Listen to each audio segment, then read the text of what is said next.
कबीर, जो अपने दोहों के माध्यम से विश्वविख्यात हुए, बच्चों से लेकर बुजुर्गों तक सबकी जुबान पर कबीर साहिब के दोहे हैं। एक ऐसी शख्सियत जिसको सभी जानना चाहते हैं। आखिर कौन है कबीर? आज कबीर साहिब प्रकट दिवस के मौके पर कबीर सी को जानने और समझने की कोशिश करेंगे। लोगों की अपनी अपनी बौद्धिक, सामाजिक व धार्मिक मान्यताओं के अनुसार कोई कबीर सी को संत मानता है, तो कोई सद्गुरु, कोई कवि, कोई सुलाहा, तो कोई परमेश्वर मानता है। जिन्होंने जन्म व मृत्यु की जटिल पहेली को सुलझाया व सदग्रंथों में वर्णित सरल सहज भक्ति को समाज में प्रवेश किया।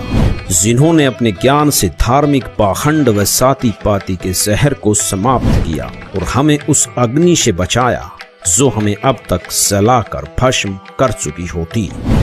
कबीर सी ज्येष्ठ मास की पूर्णिमा सन 1398 कमल के फूल पर अवतरित हुए, जो एक भारत का आध्यात्मिक केंद्र माना जाता था। कबीर साहिब के सन को लेकर भी लोगों के अलग अलग मत हैं। कोई कहता है कि कबीर साहिब सी का सन एक विधवा ब्राह्मणी के गर्भ से हुआ है। वह लोक लाज के डर से तालाब के किनारे छोड़ गई थी। कुछ लोगों का मानना है कि कबीर साहिब सी पालक रूप धारण करके तालाब में उपस्थित कमल के फूल पर प्रकट हुए थे।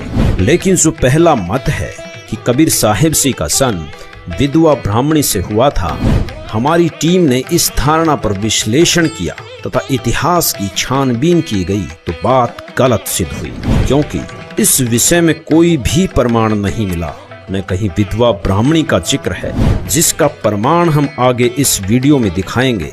दूसरी धारणा है कि कबीर सी पालक के रूप में खिले हुए कमल के फूल पर प्रकट हुए थे, जिसके हमें चौंकाने वाले प्रमाण मिले। कबीर साहिब सी के जन्म की इस गुत्थी को सुलझाने के लिए हमारी टीम काशी की तरफ प्रस्थान करती है।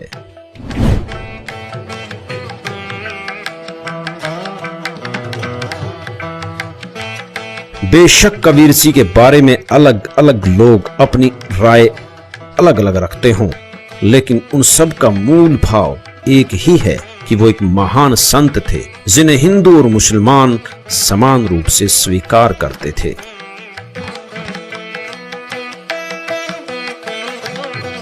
सर, कुछ लोगों का मानना है कि कबीर साहिब जी का जन्म विधवा ब्राह्मणी से हुआ है।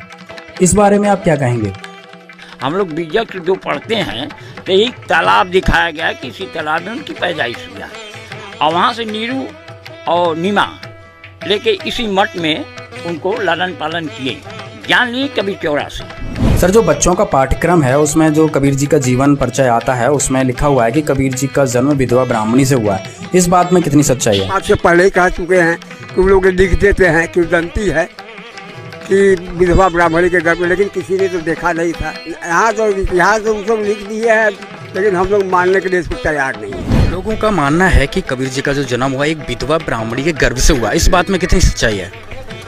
अब ये तो नहीं, फूलों में हम बताते रहे, फूलों में पैदा हुए, फूलों में समाप्त हो गए। काशी में आने के बाद एक बात तो स्पष्ट हो चुकी है कि कबीर साहिब सी का सन किसी विधवा ब्राह्मणी से नहीं हुआ। यह एक मिथ्या धारणा है। यही वो सरोवर है जहाँ कबीर सी किताबों में लिखा गया है जो है कि दंती है, तो मैंने देखा कि इसका जन्म विधवा ब्राह्मणी के गर्भ से हुआ था। लेकिन किसको माना जाए है? लेकिन हम तो यही मानते कबीर साहब का जन्म जो कि कमल के फूल पर हुआ था।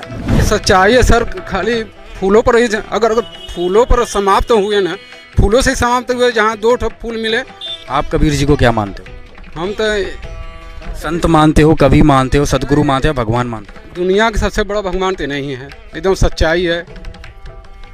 आज जो स्थिति लहरतारा की बनी हुई है, जो कि ओरिजिनल प्लेस कहा जाता है कि यहाँ पे कबीर जी को, तो इस बारे में क्या कहेंगे? पहले कितना बड़ा तालाब था, आप तो यहाँ पे शुरू से रह रहे हैं, तो यहाँ की क्या स्थिति थी वो बताइए एक बार। अब ये 7 किलोमीटर लंबा है तालाब है, अब सिकुड़ते उड़ते कब्जा होते होते अब एक आधा किलोमीटर बच गया है, 1 किलोमीटर। ये जो लहरतारा ये क्या है सर? सर ये तो कबीर जी का स्थल है, जो है इसी में पैदाइश हुआ था जी। कबीर जी को एक संत मानते हैं, कवि मानते हैं, भगवान मानते हैं, या फिर एक जी भगवान ही है, कबीर संत है तो फिर बहुत इनका बहुत नाम है, बहुत बाहर से बहुत लोग आते हैं, ऐसी बात तो है नहीं। के लोगों में जो आस्था है कबीर जी को लेकर के, जी बहुत सारे संत तो ऐसे हैं जो उनको भगवान मानते हैं और बहुत ज्यादा प्रचार प्रसार भी करते हैं। वो तो भगवान तो है ही है जिस सर। जगह को और कहा जाता है कि उनका जन्म लहरतारा में हुआ था, जो कि वो एक उनको कमल के फूल पे तालाब में पाया गया था। और उसके बाद जब उनकी मृत्यु हुई तो उसमें हिंदू और मुस्लिम जो दो समुदाय थे उनको आपस में वो झगड़े थे कि हमें इनकी बॉडी हमें चाहिए। लेकिन वो अचानक उस जो जब उनकी डेड बॉडी वहाँ थी तो वो अचानक गायब हो जाती है और उसमें सिर्फ एक फूल रहता है, जिससे वो दोनों प्रांत को समझ में आता है कि नहीं, हम एक ही है, ये हमारे भी हैं, ये हिंदू के भी हैं, ये मुस्लिम के भी हैं, सिख के भी हैं, ईसाई के भी हैं। मतलब उनका ये विचारधारा था कि सारे धर्म एक